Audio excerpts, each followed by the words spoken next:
I took a survey recently about what elements of gaming motivates me the most. And I was skewed extremely far into the mastery motivation. And if that is not evidenced by my return after a devastating loss breaking our win streak, then I don't know what else would be evidence.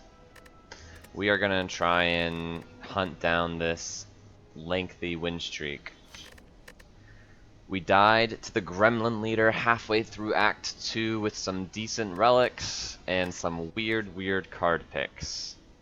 Since this loss, something very important has happened in our quest. Zeknar, the goat, has returned. Zeknar, if you don't know, is the current world record holder for the silent win streak at 27. You've heard me reference every once in a while that I'm trying to get 28. He's the reason why. He's so dang good at this game. He has beaten the silent 27 times in a row. He took a 2-month, maybe more, hiatus from streaming slash, yeah, he just streams. And then I think some third party uploads his streams to YouTube. Took a long break from streaming. That time he continued to play Spire, but he's back. I think he's doing rotating runs, is what it looked like from the videos I saw briefly. And he hasn't lost his touch, but one thing he did recently was a 50-run sample on boss swaps for Silent. It had a very high win rate, but all of his Silent samples have really high win rates. I have not... I wonder how much I'm losing because I refused to boss swap. You can see... Well, you can't see, because I don't have any mods that show you the Meow bonuses.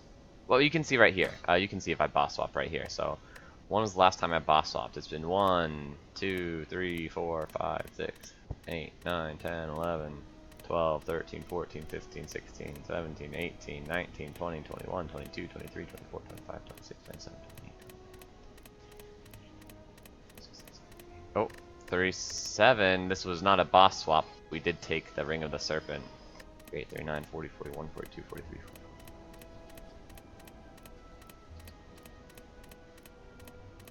61, 2. Oh. Dang it, now we're... So it's been at least 60 runs.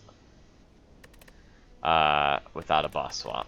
So I guess I'm collecting a sample of my own. The sample win rate's not great, but I haven't been playing at my peak until, I would say, the last 15 runs. Anyway, the reason I said this was an important development in my quest wasn't just because it's like, oh, Zeknar recorded some more videos again. But I watched a silent run, and I think I learned a lot. I think I got to recalibrate some things about my understanding of the class, as well as something specific about what went wrong in my previous run. And I think that I maybe appropriately value how bad Act 1 question marks, but I don't think I appropriately value how... I don't think I appropriately value the quality of hard pool fights for the Silent in Act 1. Namely that they are low quality. The extra card rewards, the extra gold, depending on what your potion layout looks like, makes the extra hallway fights potentially not very good. And recently, in my last 20 sample, I've lost 2 runs that were, I think, very meaningful losses that I had a hard time wrapping my head around what went wrong, and both of them I was extremely ambitious in my hallways in Act 1. One of them died to Gremlin in Act 1, because the hallways went really badly. The other one petered out in Act 2 because I put myself in this weird position to commit to just taking all these bad card choices from all these fights I was doing in Act 1. And I don't... So I think I can adjust a little bit how willing I am to path into exactly 3 fights before my first elite, while still trying to maximize elites. So with that in mind, let's get into it. We have a couple of very interesting options post-chest here. We have Fire Elite Elite, and we have Elite Fire Burning Elite. So this is the far more ambitious path because the Elite is front-loaded and the other Elite is Burning, but they both offer 2 Elites, which is very nice. This one offers another elite that can be preceded by a fire. So I really like fire elite, elite, fire elite. We got slime boss, which is my least favorite, but we'll see how it goes. 100 gold is great though. I don't like obtaining a curse. Choosing rare is only okay. So can we use this 100 gold? We cannot. Uh-oh. Maybe this is a boss swap. I don't think I should start boss swapping. Maybe I should. I'm done with the win streak. Maybe we should start playing around with boss swaps. You're supposed to play each boss swap so differently that it takes a long time to learn. That's why Zeknar does these huge samples of all boss swaps. Is because he knows what it takes to learn how to play boss swaps correctly. There are a few probably that play themselves, like Pandora's Box and Pyramid are the two obvious ones where the theoretical power spike from starting with those two boss relics is so high that you don't really need to learn too many things to make those reliable wins. Sozu, like a lot of the really tricky energy ones though, I think are such a fine tune to play correctly. Sozu, Busted Crowned Ectoplasm are very unique in what it's going to take for you to correctly play that run, regardless of whether or not you win it, right? It's like Sozu, so if you don't know the stats on it, it's like there's something like 21 possible swaps, maybe a little bit less than that. It might be 21 total boss relics, and you can only swap into 19 of them, something. It's around 20, let's just call it an even 20, since I don't remember the exact. I could look it up. I'm not going to. We need to get into this run pretty soon. But around 20 boss swaps. So, like 5% of the time, you're going to get, let's say 10% of the time, you're going to get what are probably the worst two on floor 1, which would be Ecto and Crown. And though it, like, you want to win those, of course, but if your win rate with those is like 25%, it's not a huge deal. Like, you can still have a 90% silent win rate if you lose almost every Busted, Crown, Ecto swap. You just have to have a really high win rate on all the others, which is probably very, very possible based on what Zeknar has pulled off. I don't know exactly what his win rate is in his 50 sample with all boss swaps, but it's very high. So the point is, even though those make boss swapping much more difficult to learn, they're not as big of a deal if you don't play them well enough, if you don't play them optimally, and you lose most of those. Because those are just the low rolls, and you'll hopefully win some of them. But as long as you learn to play the other 18 boss swaps correctly, then you will be meaningfully improving your boss swap win rate without having to stress about, like, oh no, like, how am I supposed to learn how to play a Busted Crown swap? It seems so futile. So should we swap here? Maybe just because I hate these choices I should swap, right? That's probably the truth of it.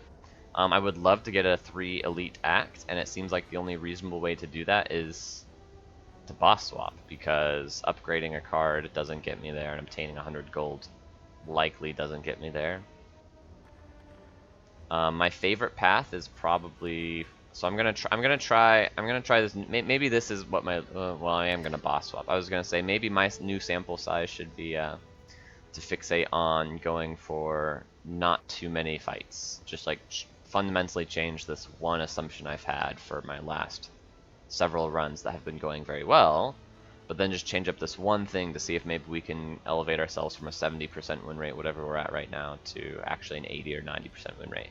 And that fundamental thing we change might be just path into 3 easy pool fights and then fight your elite. In this case, we would get we could get 3, right? 3 question marks, 3 easy pools. And the thing about 3 question marks is there's like it's like 50% chance that one of them is a fight anyway. So if you get a couple of empty nodes, that sucks, but like maybe that's not even as bad as hitting 6 hard fights. 3 easy pool, 3 hard pool fights, 6 total fights, bleeding life all along the way before you even get to your first elite with no relic, you know. So I'm gonna try boss swap. It's a great one. Extra energy. We can't rest, but hopefully we don't need to anyway. Losing Ring of the Snake sucks big time, but the extra energy pretty much more than makes up for it by allowing you to just pick draw cards far more aggressively, although it looks like we're getting punished a little bit in this fight. Maybe not. I mean, what did we take? We took 6 damage. That could happen anyway in that fight, although usually the fight does go better than that. Okay, these are not great, but Slice is pickable. It'll pair well with the card draw that we want to pick. Obviously doesn't pair well with Coffee Dripper, but I like taking damage on floor 1. Could it be Infinite Blades? The run I watched of Zeknar actually involved him taking an Infinite Blades, I think against Slime Boss. Pretty early on. I don't think it was floor 1 pick, but he's like, yeah, Infinite Blades is good enough. Maybe that sells me. I am Coffee Dripper, so I can spend the energy on the Infinite Blades, which once it hits 2 turns is more damage than Slice.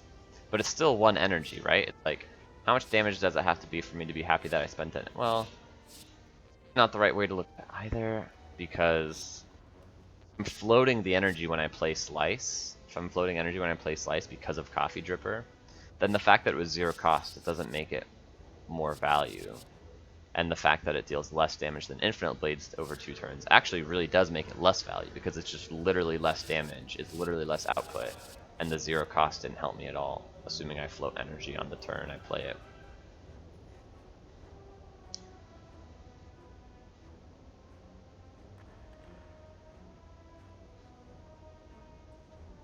Infinite Blades better if we can piece together a defensive strategy, since we want to pick backflips more aggressively. Because of the extra energy, maybe it makes sense to be okay with a more defensive strategy. If I want to do more defensive strategy, though, I really want it to be Infinite Blades. I don't think this pick actually... Very interesting. I'm toiling over this because I'm just so new to Coffee Dripper. It's hard. I have to reset a lot of my assumptions. But I think the longer I think about it, the more I feel like it probably doesn't matter. You can take either one, and it's going to be okay. It's just going to change what you have to pick for in the future card picks a little bit. So I'm going to take Slice, because I think the types of cards it leads me to want in future card picks are more of the type of cards I want, namely card draw cards, and like maybe poison scaling cards to handle the boss, since it's a front-loaded card, which means now I need to pick some scaling cards. Am I wrong, or have I gotten unlucky in these fights? I think you're just a lot worse without your starting relic. That's what I'm thinking. Maybe I stood a better chance against these elites if I just had Ring of the Snake here. Coffee Dripper I said was one of the best, and here I am. I've already taken 12 damage. That's way more than I would normally take in the first 2 floors of Act 1. Second Slice is hoodoo. Catalyst is weird, so we can't dodge elites though, right? So it's super suspicious to take a Catalyst against a Slime Boss act and against a Force elite with no poison cards in the deck. That doesn't seem like the way to win. I'm down to pick Slice, but dang, do we need card draw now more than ever.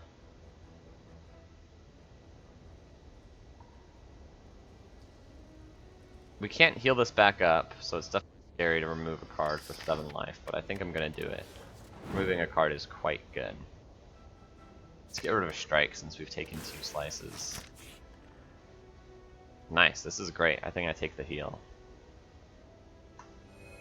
I feel much better about going to this 3 elite aggressive pathing. Okay, so now yeah, here's the thing. We've done 2 easy pools.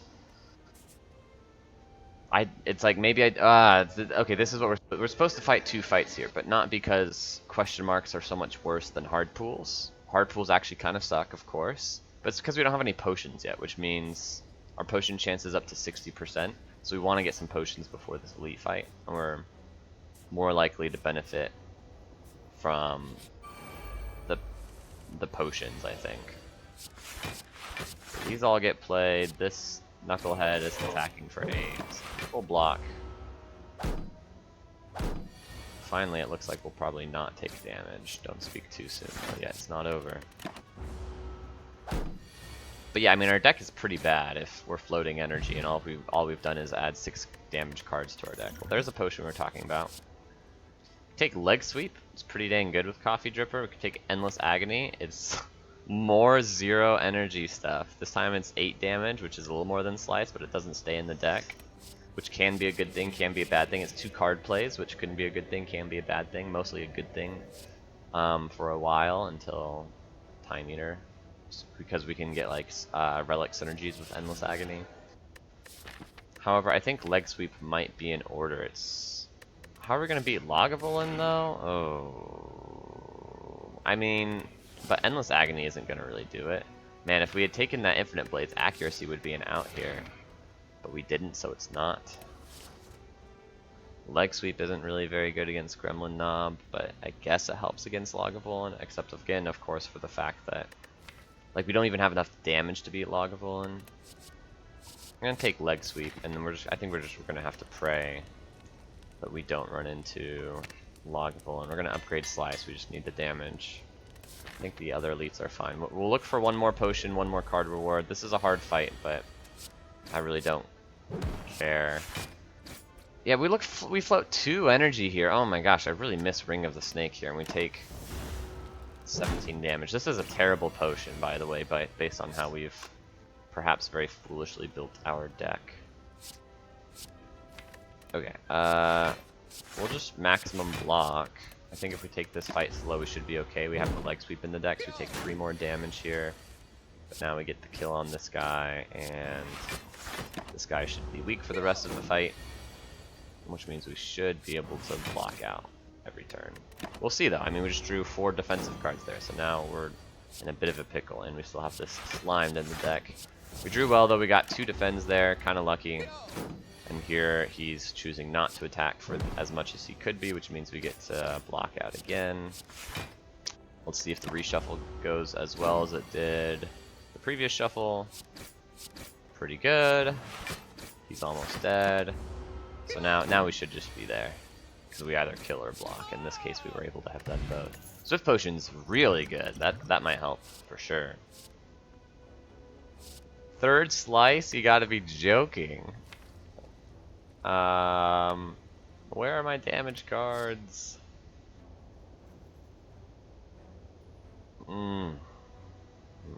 Pained. Cloak and Dagger is less damage than Slice.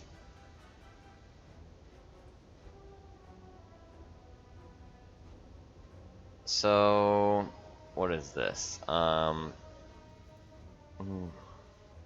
We're just dead to Lagavulin, no matter what, so we can't play around Lagavulin, so we should take the Cloak and Dagger. Slice is better against Lagavulin, but it doesn't matter. 1, 2, 3, 4, 5, that's 30, 42 damage per shuffle. It takes us 3 turns to get through our first shuffle. He has 8 extra armor on turn 1, about 120 life. We're gonna lose strength by the time we even get to the second shuffle, let alone through it. So Lagavulin's unbeatable. Let's hope it's not Lagavulin, and let's take Cloak and Daggers because it's better against pretty much everything else. Technically, Cloak and Dagger's worse against Snob, but oh my gosh, we just lost. So what went wrong? Infinite Blades accuracy gets us there, right? We should have taken Infinite Blades, and then we had an accuracy out.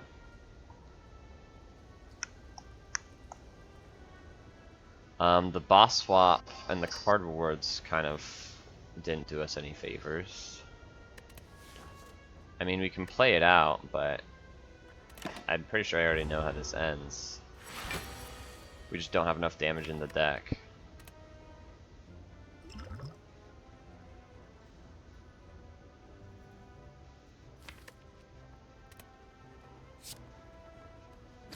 I guess I'll open like this. He's 115. So we can do something like this to try and like skip the shuffle on our worst cards, and then draw, slice, and then just use the energy potion so we can play literally every damage card as we see it. He's at 77.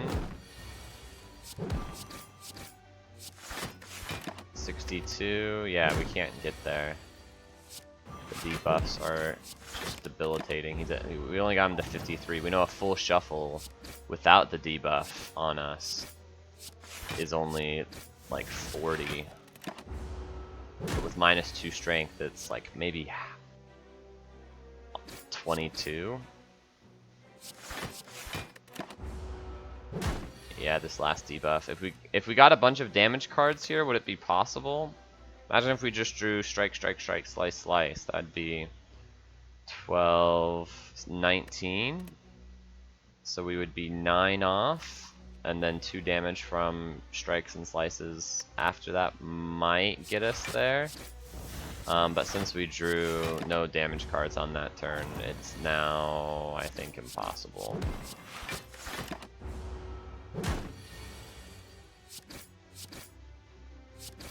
Curiously, we survive at 1, but he's at 11. There's not enough damage to deal 11.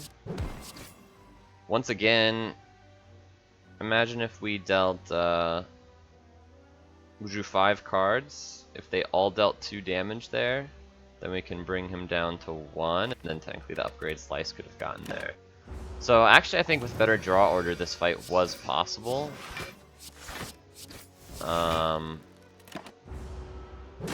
Obviously we got him down to 6, so it was close.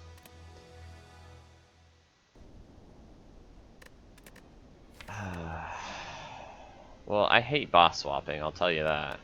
I love my starter relic consistency, and I'm just not expert enough in boss swapping.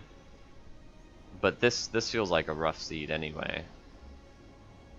I mean, what did we skip? So I mean, we see a line that would have been better, but if we take infinite blades, we might not get accuracy. We happen to get accuracy, but there's no way to know that that's gonna happen. Maybe we need to take more card rewards. Removing strike, I guess, bit us a little bit. Healing had to have been good. Right, isn't this like just an awesome floor compared to a hard pool fight? A relic besides energy relic, I guess we needed. Or a potion besides energy potion. I guess flying knee would have been better, huh? Flying knee might have gotten us there. We're just 6 damage short on log and so sure flying knee gets 6, yeah. Yeah, I don't know why we picked slice over flying knee. I like slice in general better, but on a 4 energy jet deck, just take the card that has more output. 8 damage is more than 6, and usually they'll be the same amount of energy cost. But you can afford either one either way because you just have so much energy. Okay, yeah, some boneheaded mistakes there. They were really small things, but they mattered, I guess. Well, because I'm gonna try and squeeze my energy for everything it's worth, I'm just gonna make this its own episode. It's like 8 minutes of pre-run commentary. I guess we'll wrap it pretty quickly here for this game commentary, but thank you so much for watching. It doesn't sting as much to get this weird loss after, since we're not on a win streak. Hopefully we can start a win streak soon. And until then, have a good one.